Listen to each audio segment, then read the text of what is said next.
Dear students, आज के इस वीडियो में हम 8 के पाठ के महत्वपूर्ण बिंदुओं को समझेंगे। क्योंकि आप जानते हैं ये पाठ 4 नंबर का है। इसमें एक क्वेश्चन 1 नंबर का पूछा जाएगा और एक क्वेश्चन 3 नंबर का पूछा जाएगा। तो जो 1 नंबर का छोटा क्वेश्चन होगा वो इन महत्वपूर्ण बिंदुओं में से हो सकता है। इसलिए हमें यहाँ अपनी इस पाठ्य पुस्तक में जो महत्वपूर्ण बिंदु हैं, इम्पोर्टेंट पॉइंट हैं, उनमें 1 से लेकर के 21 तक इम्पोर्टेंट पॉइंट दिए गए हैं। 21 यहाँ देखिएगा, आप अपनी किताब अपने पास रखिए। 21 पॉइंट यहाँ दिए गए हैं। हम सभी पॉइंटों को एक एक करके समझेंगे। तो चलिए अपन शुरुआत करते हैं। सबसे पहले पहला पॉइंट है, कार्बन की संयोजकता 4 होती है। देखो, यही से क्वेश्चन बनता है कि कार्बन की संयोजकता कितनी होती है, यानी कि कार्बन जो है वो अपने साथ दूसरे अन्य परमाणु को जोड़ेगा तो वो कितने बंध बनाएगा। जैसे कार्बन की संयोजकता 4 होती है तो कार्बन के साथ में इस प्रकार से यहाँ पर 4 बॉन्ड होते हैं। इसमें ऐसा भी हो सकता है कि एक सिंगल बॉन्ड हो और एक ट्रिपल बॉन्ड हो, या ऐसा भी हो सकता है डबल बॉन्ड ही हो, ठीक है, या फिर चारों सिंगल बॉन्ड भी हो। तो कार्बन की संयोजकता 4 होती है, ठीक है। अब ये सारे इंपॉर्टेंट पॉइंट जो है वो अपने पाठ्य पुस्तक में देखिएगा, जो पाठ शुरू होता है तो वहीं पर दिए गए हैं। आप पाठ का जो पहला पेज है उसमें देखिए, आपको यहाँ मिलेगा, ये रहा तीसरा पॉइंट, कार्बन की विशेषताओं में कार्बन की संयोजकता 4 होती है, ठीक है। तो सारे पॉइंट आपको इंपॉर्टेंट जो पॉइंट्स हैं वो पीछे किताब में मिल जाएंगे, और कहाँ कहाँ मिलेंगे वहां पर आप इनको अंडरलाइन कीजिएगा, इंपॉर्टेंट है सारी बातें। अब ये जो 4 संयोजकताएं होती हैं, यानी कि 4 जो इसके सिंगल बॉन्ड हैं, वो एक समचतुष्फलक के चारों कोनों की तरफ निर्देशित होती हैं। यानी कि संयोजकता 4 जो है वो समचतुष्फलक की संरचना बनाती है। वो अपन देखो इस डायग्राम में समझेंगे किस प्रकार से होती है समचतुष्फलकीय। ये रहा, देखिएगा यहाँ पर, ठीक है, समचतुष्फलकीय ज्यामितीय संरचना। ये जो कार्बन है इसकी संयोजकता आप देख पा रहे हो, ठीक है। ये समचतुष्फलकीय ज्यामितीय संरचना बनाते हैं। चलिए फिर आगे देखते हैं। दूसरे पॉइंट में, कार्बन में एक विशेष प्रकार का गुण पाया जाता है जिसके कारण कार्बन कार्बन से जुड़कर, देखो एक कार्बन है वो दूसरे अन्य कार्बन से जुड़ेगा, ठीक है, जुड़कर कई यौगिकों का निर्माण कर लेता है। इसे श्रृंखलन कहते हैं। मतलब एक श्रृंखला बनाता है, एक लंबी चेन बनाता है। श्रृंखला को इंग्लिश में अपन चेन कहते हैं, ठीक है। तो ये भी बहुत इंपॉर्टेंट यहाँ से क्वेश्चन बनता है कि श्रृंखलन किसे कहते हैं, ठीक है। तो आपको इसका आंसर देना है कि कार्बन कार्बन से जुड़कर कई यौगिकों का निर्माण करता है और इसे ही श्रृंखलन कहते हैं। तो इसके लिए भी अपने पाठ्य पुस्तक में अपन नजर डालें तो देखिएगा, आपको ये यहाँ ये रहा 5वां पॉइंट, ठीक है। इसमें लिखा है कि कार्बन परमाणु में एक विशेष गुण होता है, कार्बन कार्बन से जुड़कर शाखित, अशाखित और चक्रीय, ठीक है, वो एक शाखा में भी हो सकते हैं कार्बन कार्बन परमाणु, अशाखित भी हो सकते हैं, या चक्रीय साइक्लिक हो सकते हैं, और इसे ही इस गुण को श्रृंखलन कहते हैं। जैसे यहाँ पर देखो एक एग्जांपल दिख रहा है आपको, ये अशाखित है, यानी कि कार्बन कार्बन कार्बन आपस में एक इस प्रकार से जुड़े हुए हैं, कोई शाखा नहीं है इसमें, अलग से कोई ब्रांच नहीं है। दूसरा आप देख पा रहे हो एक शाखा यहाँ पर इस कार्बन से 2 शाखाएं निकल गई तो ये शाखित हो गया। और तीसरा नीचे आप देख पा रहे हो चक्रीय का, चक्रीय यानी कि कार्बन कार्बन जो है इस प्रकार से चारों एक साइकिल के अंदर, एक चक्र के अंदर जुड़े हुए हैं, ठीक है। तो एक साइकिल बन गया, चक्रीय बन गया। तो इस प्रकार से ये कार्बन कार्बन आपस में जुड़ करके एक श्रृंखला बनाते हैं और इसे ही अपन श्रृंखलन कहते हैं। क्लियर? तो चलिए चलते हैं फिर अपने तीसरे पॉइंट की ओर। तीसरा जो पॉइंट है वो है, कार्बन तथा हाइड्रोजन के मध्य सह संयोजक बंध का निर्माण होता है। देखिए, कार्बन जो है ये अन्य परमाणु के साथ जब जुड़ता है तो मुख्यतः यह सह संयोजक बंध ही बनाता है। देखो, जो बंध है उसके कई प्रकार होते हैं। आयनिक बंध होता है, सह संयोजक बंध होता है, ठीक है, उप सह संयोजक बंध होता है। परंतु यहाँ पर बात कर रहे हैं कार्बन और हाइड्रोजन की, यानी कि हाइड्रोकार्बन की। कार्बन जब हाइड्रोजन के साथ जुड़ता है तो वो हाइड्रोकार्बन कहलाता है। तो उस समय यह सह संयोजक बंध बनाता है। सह संयोजक बंध का मतलब है कार्बन और हाइड्रोजन के परमाणु आपस में साझा करते हैं, ठीक है, उसे अपन सह संयोजक बंध कहेंगे। हाइड्रोजन की संयोजकता आपको पता है कि 1 होती है और कार्बन की संयोजकता जो है वो 4 होती है। तो एक कार्बन जो है वो 4 हाइड्रोजन परमाणु के साथ में साझा करेगा, यानी कि कार्बन अपने 4 इलेक्ट्रॉन जो है वो हाइड्रोजन को उपयोग करने के लिए दे देगा और कार्बन जो है वो हाइड्रोजन के एक एक इलेक्ट्रॉन जो है वो स्वयं काम में ले लेगा। तो इस प्रकार से सहसंयोजक बंध बनाते हैं और कार्बन हाइड्रोजन से निर्मित यौगिकों को हाइड्रोकार्बन कहते हैं। यहां से भी क्वेश्चन बन सकता है कि हाइड्रोकार्बन क्या है या हाइड्रोकार्बन किसे कहते हैं। कार्बन और हाइड्रोजन से मिलकर यौगिक जो बनते हैं उसे अपन हाइड्रोकार्बन कहते हैं। और यहां देखिएगा जो सहसंयोजक बंध बनता है कार्बन और हाइड्रोजन के बीच में, उसके लिए अपनी पाठ्य पुस्तक में एक डायग्राम भी दिया गया है, बिल्कुल सिंपल तरीके से समझा हुआ भी है। तो आप यहां देखिएगा, ये रहा कार्बन परमाणु से परमाणु की विद्युत ऋणता हाइड्रोजन परमाणु के लगभग समान होने के कारण हाइड्रोजन परमाणु के साथ इलेक्ट्रॉन की बराबरी साझेदारी करता है। देखो आप साझेदारी को याद कीजिए, रखिएगा कि कार्बन अन्य परमाणु के साथ में इलेक्ट्रॉन की साझेदारी करेगा तथा सहसंयोजक बंध का निर्माण करता है। और इस प्रक्रिया में क्या होता है कि देखिएगा आप डायग्राम से आप समझ पाओगे कि ये कार्बन है और इस कार्बन के जो यहां आप देख रहे हो डॉट डॉट, ये डॉट है नहीं, ये कार्बन के इलेक्ट्रॉन दर्शा रहा है यहाँ पर। ठीक है, कार्बन की बाह्यतम कक्षा में 4 इलेक्ट्रॉन होते हैं और यहाँ इसी प्रकार से हाइड्रोजन की जो क्रॉस वाले इलेक्ट्रॉन है ये हाइड्रोजन के इलेक्ट्रॉन है, 4 एक एक हाइड्रोजन के। तो यहाँ वास्तव में क्या होता है, हाइड्रोजन जो है एक इलेक्ट्रॉन कार्बन वाला काम में ले लेगा और अपनी संयोजकता पूरी कर लेगा।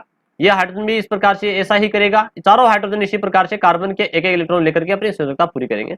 और कार्बन क्या करेगा, चारों हाइड्रोजन के जो एक एक इलेक्ट्रॉन है वो लेकर के अपनी संयोजकता पूरी कर लेगा। कहने का मतलब कार्बन हाइड्रोजन के इलेक्ट्रॉन को काम में ले रहा है और हाइड्रोजन कार्बन के इलेक्ट्रॉन को काम में ले रहे हैं, इसे अपन कहते हैं इलेक्ट्रॉनों की साझेदारी। और ये जो बंध बनता है उसे अपन क्या कहेंगे, सहसंयोजक बंध। जैसे कार्बन हाइड्रोजन के बीच में जो बंध बन गया ये सहसंयोजक है, ये भी सहसंयोजक है। इस प्रकार से यहाँ पर कार्बन जो है वो सहसंयोजक बंध बनाता है हाइड्रोजन के साथ में। तो यहाँ हमने इस पॉइंट के अंदर ये समझा कि सहसंयोजक बंध है और हाइड्रोकार्बन क्या है। चौथा पॉइंट, हाइड्रोकार्बन को 3 श्रेणियों में विभक्त किया गया है, यानी कि इस अपने 10वीं क्लास के अंदर ये जो पार्ट है इसमें हाइड्रोकार्बन को मुख्य रूप से 3 श्रेणियों में बांटा गया है, एल्केन, एल्कीन और एल्काइन। ठीक है, जिसके बारे में हम पीछे वीडियोस के अंदर अलग अलग तीनों को समझ चुके हैं। तो देखते हैं, एक नजर दोबारा डालते हैं अपन कि किस प्रकार से हाइड्रोकार्बन का वर्गीकरण किया गया है। तो हाइड्रोकार्बन के वर्गीकरण के लिए इस प्रकार से अपनी पाठ्य पुस्तक में एक रेखा चित्र बना हुआ है, इसे अपन रेखा चित्र कहते हैं कि रेखाएं खींची होती हैं। हाइड्रोकार्बन जो है 2 प्रकार का होता है, विवृत और सैवरंत। विवृत का मतलब है जो अचक्रीय है और सैवरंत का मतलब जो चक्रीय होते हैं। तो जो अचक्रीय है उसको फिर 2 भागों में बांटा गया है, संतृप्त हाइड्रोकार्बन और असंतृप्त हाइड्रोकार्बन। संतृप्त जो हाइड्रोकार्बन है वो तो होते हैं एल्केन। एल्केन का मतलब कार्बन कार्बन के बीच में एकल बंध होता है।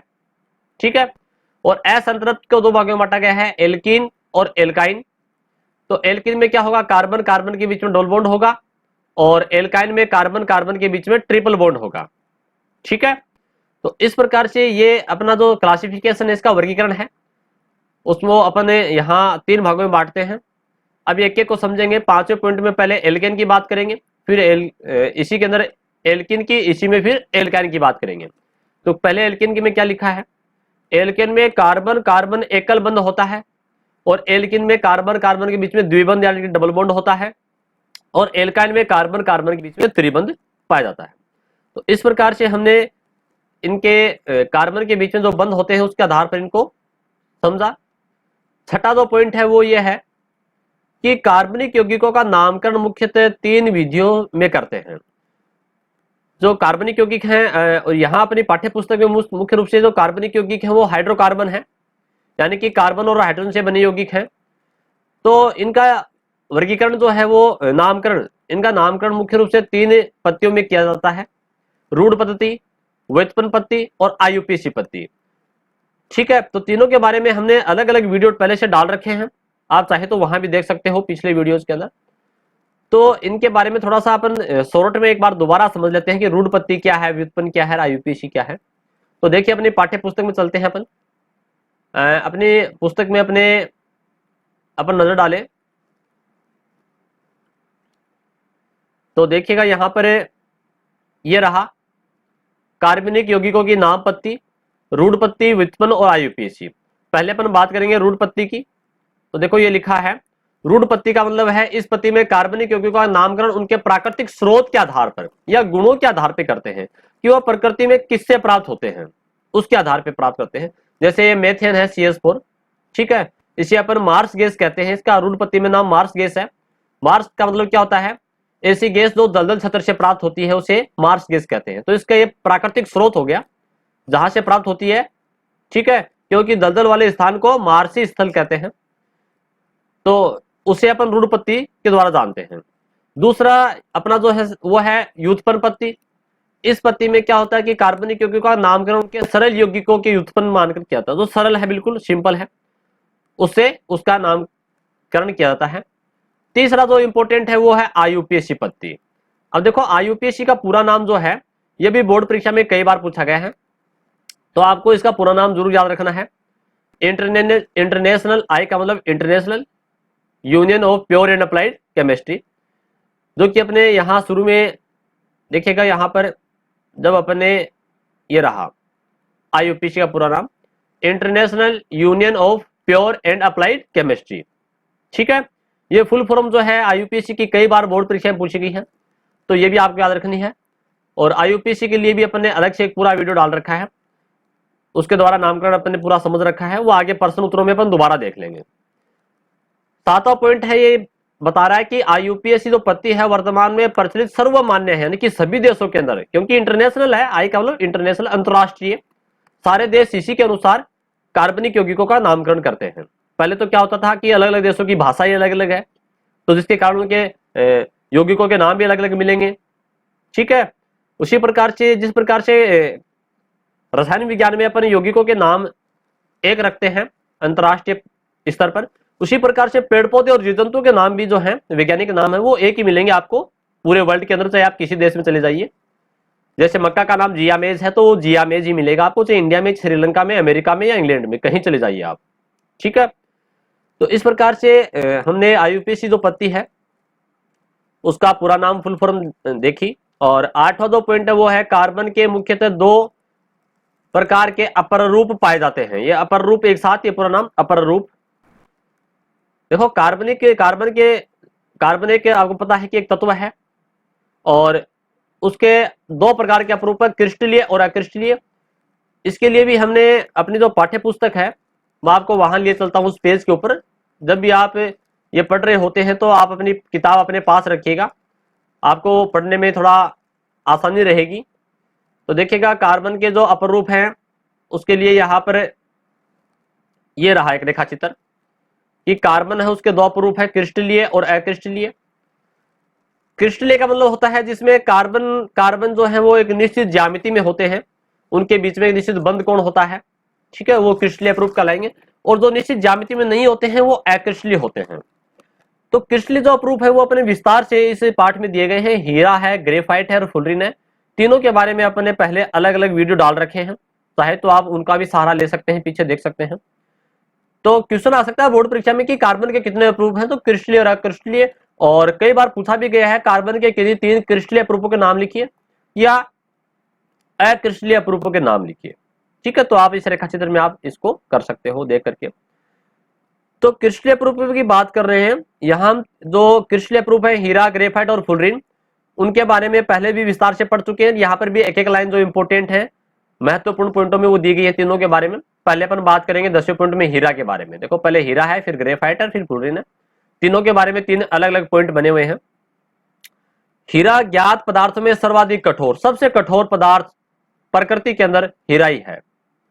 हीरा चमकीला होता है, चमकीला होने का कारण है पूर्ण आंतरिक परावर्तन, जो कि हम अगले पाठ में पढ़ेंगे, प्रकाश वाले पाठ के अंदर। और हीरा जो है वो ताप और विद्युत का कुचालक होता है, यानी कि इसमें विद्युत धारा प्रवाहित नहीं होती है, करंट नहीं आता है, ठीक है, क्योंकि एक कार्बन परमाणु अन्य 4 कार्बन परमाणु से संयोजकता पूरी कर लेता है, मुक्त इलेक्ट्रॉन नहीं पाए जाते हैं, इसलिए हीरा विद्युत का कुचालक होता है। और यह प्रश्न बोर्ड परीक्षा में कई बार पूछा गया है कि विद्युत का हीरा जो है, देखो ये रहा हीरा पॉइंट अपनी किताब के अंदर, ये विद्युत का कुचालक होता है, क्यों होता है, ठीक है। तो इसमें लिखा है क्योंकि कार्बन की चारों संयोजकताएं अन्य 4 कार्बन परमाणुओं से जुड़ी होती हैं, जिसके कारण क्या होता है, इसमें मुक्त इलेक्ट्रॉन नहीं होते हैं, अतः ये विद्युत का अचालक या कुचालक एक ही बात है, होता है, ठीक है। दूसरा फिर पॉइंट है अपना ग्रेफाइट का। ये रहा ग्रेफाइट। इसमें ग्रेफाइट जो है काले रंग का होता है, जो अपनी कच्ची पेंसिल होती है वो ग्रेफाइट, उसको तो ग्रेफाइट ही है वो काले रंग का पदार्थ। नरम व चिकना होता है और ये विद्युत और ताप का सुचालक होता है। तो देखिए हीरा कुचालक है, जबकि ग्रेफाइट ताप और विद्युत का सुचालक होता है कि इसमें धारा प्रवाहित होती है। तो इसके लिए भी देखो यहाँ ग्रेफाइट अपनी किताब के अंदर आप देखोगे तो अपन ग्रेफाइट की बात करें तो यहां मिलेगा आपको, ये रहा, मुक्त इलेक्ट्रॉन की उपस्थिति के कारण। देखो इसमें क्या होता है, एक कार्बन परमाणु अन्य 3 कार्बन परमाणु से जुड़ा होता है, अन्य 3 से जुड़ा होता है, जिसके कारण इसमें मुक्त इलेक्ट्रॉन पाया जाता है और मुक्त इलेक्ट्रॉन होने के कारण यह विद्युत का सुचालक है, इसमें विद्युत धारा प्रवाहित होती है। ठीक है, ये इसका कारण है। बोर्ड परीक्षा में कारण भी पूछा गया है कि हीरा कुचालक है जबकि ग्रेफाइट सुचालक है, क्यों है। ठीक है, तो आपको थोड़ा ध्यान रखना है। तीसरा जो कार्बन का क्रिस्टलीय प्रूफ है वो है फुलरीन, जो कि 12वें पॉइंट में दिया गया है। फुलरीन के अणु में कार्बन की संख्या 60 से 70 के बीच में होती है, या इससे भी अधिक हो सकती है, 60 या 70 से इसको दर्शाते हैं। और ये उच्च ताप पर अति चालक होते हैं। वैसे तो सामान्य ताप के ऊपर क्या होते हैं, ये कुचालक होते हैं, परंतु जब तापमान बढ़ जाता है फुलरीन का तो ये विद्युत के सुचालक हो जाते हैं, अति चालक होते हैं। एक चीज और, ये जो हीरा ग्रेफाइट और फुलरीन अपने अभी देखा है, इनका जो डायग्राम है, इनका क्वेश्चन भी बोर्ड परीक्षा में कई बार पूछा गया है। तो आप साथ साथ थोड़ा सा इसको भी समझते रहिएगा, इनको रफ कॉपी में बार बार बनाइएगा। ठीक है, फुलरीन का डायग्राम इस प्रकार से है, सॉरी ग्रेफाइट का डायग्राम इस प्रकार से है, और फुलरीन का डायग्राम आप देख पा रहे हो, यहाँ पर फुटबॉल जैसी संरचना है। ठीक है, तो यहाँ पर अपन ने तीनों के बारे में समझा। अब अगला जो पॉइंट है, ये अगले पॉइंट के अंदर हमारे जो किताब पाठ्य पुस्तक है, देखो उसमें अपन थोड़ा देखें तो यहां आपको देखने को मिलेगा कि अगला जो अपना पॉइंट आता है वो ये है कि दैनिक जीवन में उपयोगी कुछ महत्वपूर्ण जो कार्बनिक यौगिक हैं, ये वहां से लिया गया है कि हमारे दैनिक जीवन में कौन कौन से कार्बनिक यौगिक अपन काम में लेते हैं। तो सबसे पहला जो कार्बनिक यौगिक है वो है क्लोरोफ्लोरोकार्बन, यानी कि जब कार्बन अपनी संयोजकता फ्लोरीन और क्लोरीन के साथ करता है, पूरी करता है, तो इसे अपन क्लोरोफ्लोरोकार्बन कहते हैं। ठीक है, या इसे फ्रियोन भी कहते हैं शॉर्ट में। तो यही पॉइंट इसमें दिया गया है। यहां से देखिएगा, इसको मैं तोड़ता हूं, क्लोरोफ्लोरो एल्केन, एल्केन यानी कि ये कार्बनिक यौगिक है। एल्केन का मतलब है जिसमें कार्बन कार्बन के बीच में सिंगल बॉन्ड होता है। ठीक है, वो एल्केन होते हैं। तो यहां पर जब क्लोरीन और फ्लोरीन जुड़ेंगे कार्बन के साथ में, वो एकल बंध से जुड़ेंगे, और जब बहुत सारे जुड़ जाएंगे तो पोली हो जाएगा। पोली का मतलब होता है बहुत सारे, बहुलक है। ठीक है, तो क्लोरोफ्लोरोकार्बन को ही अपन क्या कहते हैं, फ्रियोन कहते हैं। और ये प्रशीतक के रूप में काम में लेते हैं। प्रशीतक का मतलब होता है ठंडा करने में, जैसे रेफ्रिजरेटर के अंदर, एसी में, एयर कंडीशन में। ठीक है, उसके अंदर ये क्लोरोफ्लोरोकार्बन या फ्रियोन जो एक गैस होती है, इस गैस को काम में लिया जाता है।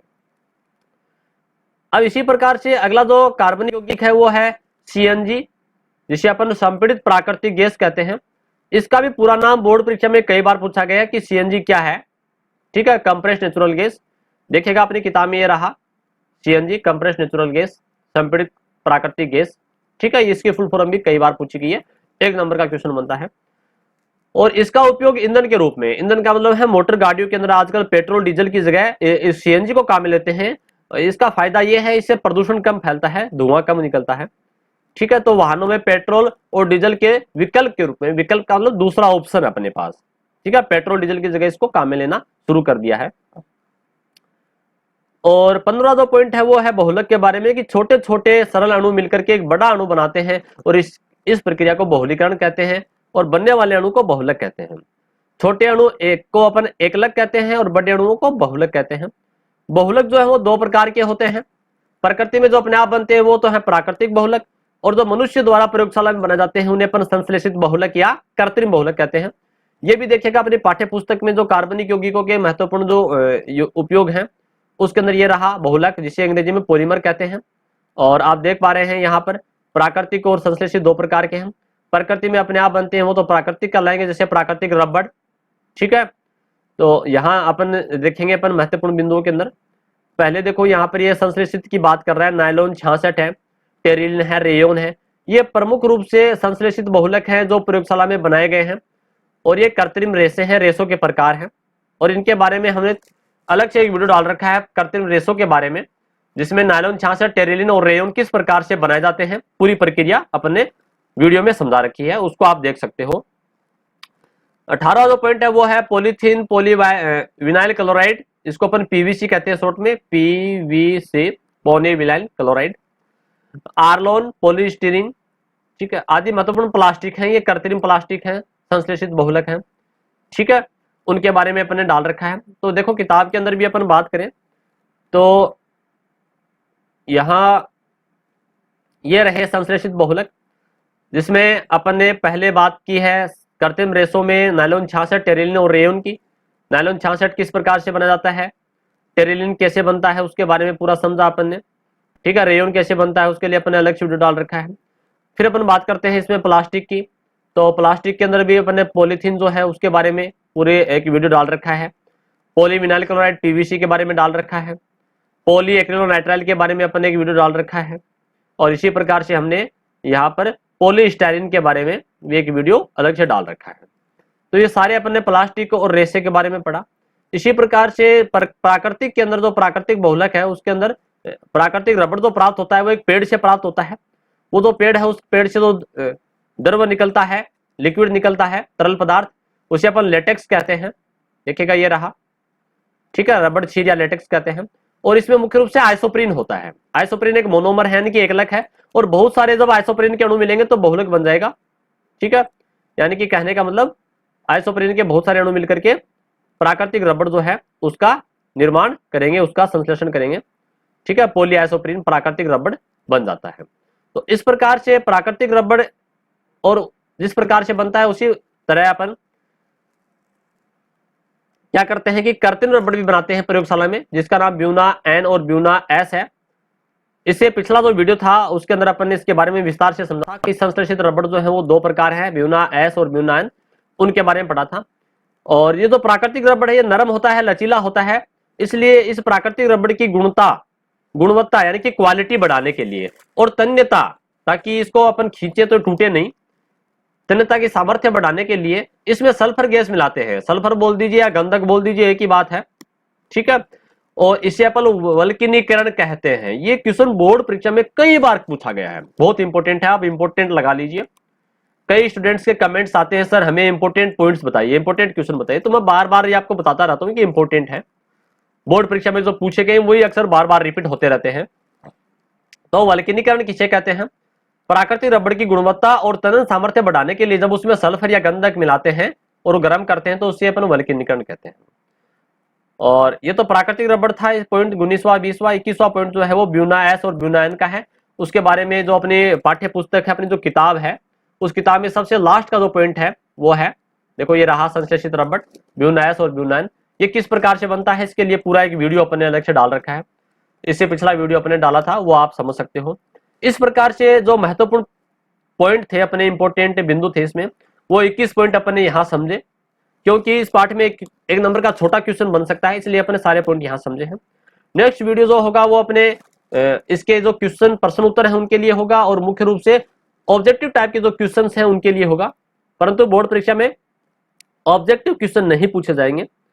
हम इन ऑब्जेक्टिव क्वेश्चनों को इसलिए समझते हैं ताकि इनमें से छोटा क्वेश्चन बन क्या सकता है, जैसे मेथेन में बंद कोण का मान कितना होता है, बोर्ड परीक्षा में ऑप्शन नहीं आएंगे, ठीक है, तो होता है 109 डिग्री 28 मिनट। तो ये सारे क्वेश्चन जो ऑब्जेक्टिव टाइप है, अतिलघुतरात्मक है, लघुतरात्मक है और निबंधात्मक है, क्योंकि इस पाठ में एक 3 नंबर का बड़ा क्वेश्चन भी आएगा, इसलिए हम लघुतरात्मक और निबंधात्मक प्रश्नों को भी यहां पर ध्यान से समझेंगे, ठीक है। इसी के साथ ये वीडियो अपना समाप्त होता है। धन्यवाद।